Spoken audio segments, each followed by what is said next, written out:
Bonjour à tous. Ces derniers temps, à l'association de scrap de Givron, nous avons proposé un petit truc sympa à faire, pour recommencer l'année en douceur. C'est un classeur avec les tamponnages dedans. Donc, tout simplement, nous avons pris des feuilles cartonnées et puis nous avons chacune à tamponner les tampons qu'elle avait en couleurs, en différentes couleurs, voilà, comme elle avait envie. C'est un projet que nous avions déjà fait il y a 2 ans. Mais là, comme nous avions pas mal de nouvelles adhérentes cette année, on s'est dit que ça pouvait être sympa. Donc au niveau du classeur, moi j'avais prévu de faire une grosse déco. Et puis après je me suis dit c'est quand même un classeur que je vais transporter tout le temps pendant les ateliers. Donc du coup la déco risque d'être abîmée, d'être arrachée, déchirée. Donc j'ai fait au plus simple. J'ai pris tout simplement du masking tape. Et puis des petites ficelles de couleur. Donc le masking tape n'est pas de Stampin' Up, par contre les ficelles sont des ficelles de Stampin' Up. Vous allez les trouver très très bientôt dans vos catalogues. À l'intérieur, très simple aussi, très sobre en fait pour rappeler toutes les marques que je pouvais avoir de tampons. J'ai fait des petites étiquettes avec soit la perforatrice Stampin' Up, soit des découpes qui ne sont malheureusement plus au catalogue.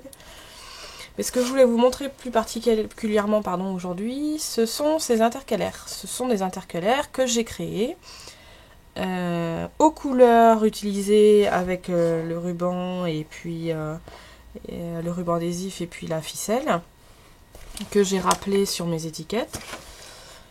Donc 4 intercalaires créés avec la planche de marquage Insta Enveloppe. Une petite démo tout simplement. Je vais vous montrer ça sur des chutes de papier. Pour ma première intercalaire, ici, celle-ci, hein, je vais tout simplement, c'est Cocktail Cantaloupe, pardon, la couleur. Je vais prendre comme si c'était mon intercalaire de papier jaune. Je n'ai pas coupé en haut. Par contre, je suis allée caler mon papier à 5 cm. Et j'ai fait mon encoche. Ensuite, avec mon coupe-papier, je suis venue couper à ce niveau-là. Hop, je vais vous montrer. J'ai pris mon coupe-papier et puis j'ai calé dans ma rainure. Je vous montre rapidement, hein, comme c'est une chute. Avec mon coupe-papier, je suis venue découper jusqu'ici. Pour la deuxième intercalaire, pour que ça fasse quand même sympa au niveau du dégradé, enfin, que ça soit pas tout sur la même rangée. Alors déjà, j'ai oublié de préciser une mesure, c'est que mes pages de mon classeur, c'est du format A5. Donc elles font 21 par 14,8.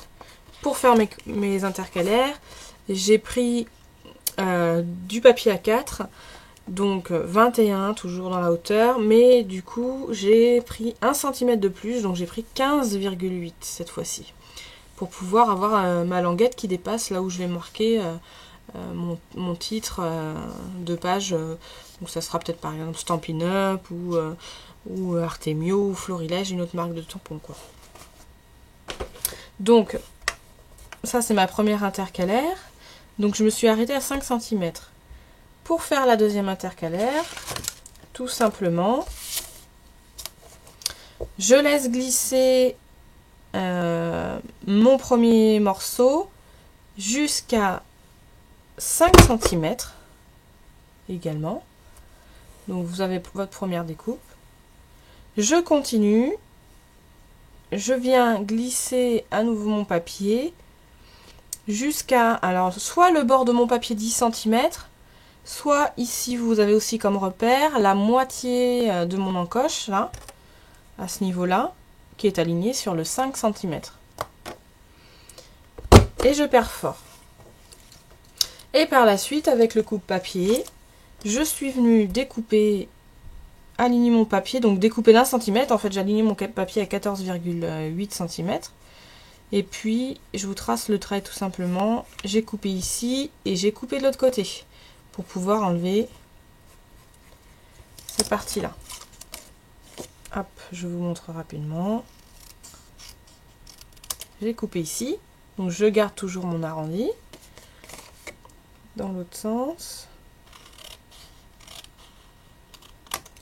Hop. Voilà. J'ai coupé mon autre arrondi.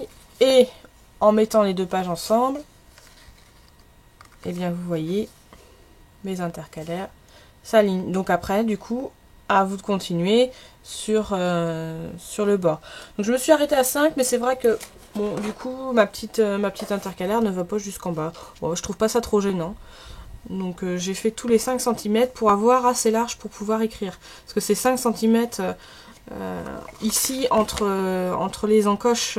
Donc j'ai moins de 5 cm quand même pour écrire. Si je fais plus petit, ça va être compliqué pour l'écriture.